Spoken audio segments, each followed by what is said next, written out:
We met,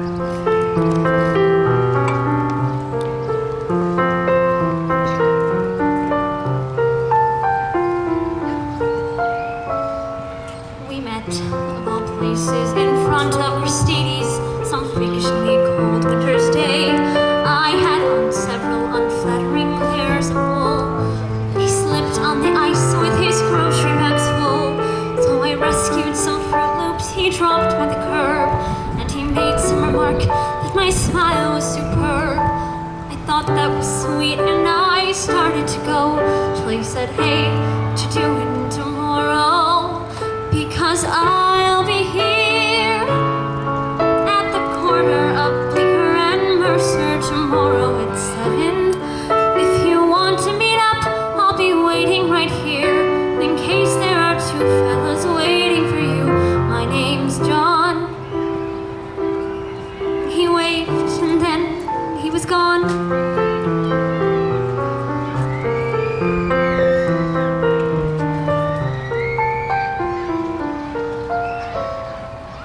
Needless to say, I went back there to meet him, mostly to see if he'd show.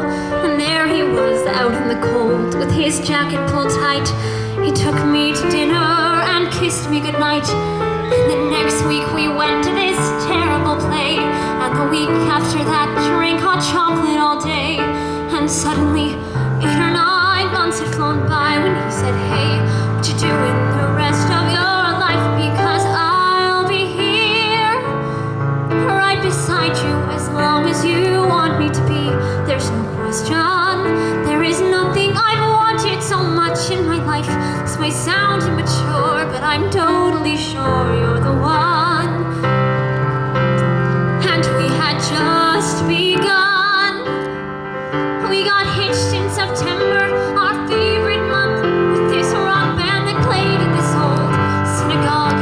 And we bought an apartment on West 17th Street and talked about children and getting a dog. Our first anniversary came in a flash, and he promised to take the day off. He had to stop into his office that morning, and so I went walking uptown to this bakery I know. When I heard on the street what I thought was a joke, till I noticed the sirens and saw all the smoke. So I'm running back home with this feeling of dread, to the voicemail he left. The last words he said,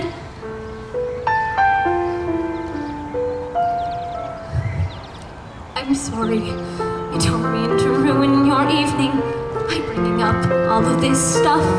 You're probably wondering why I even called you tonight. Well, today something happened that spooked me all right.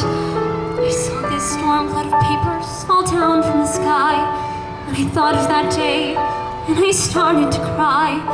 And as sure as I breathe, I heard John clear as day, saying, 'Hey, you're allowed to move on.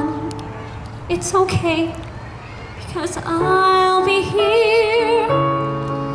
Decide to get rid of my favorite sweater.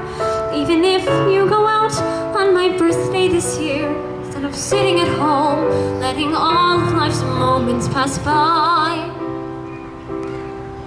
You don't have to cry, because I'll be here when you start going back to the places we went to together.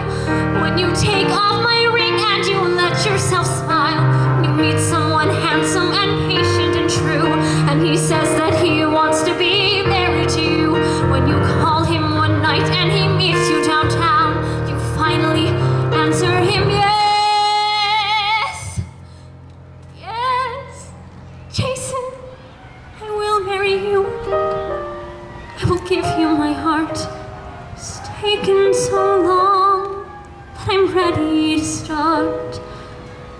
Right now, John's whispering congrats in my ear, as I finally let myself tell you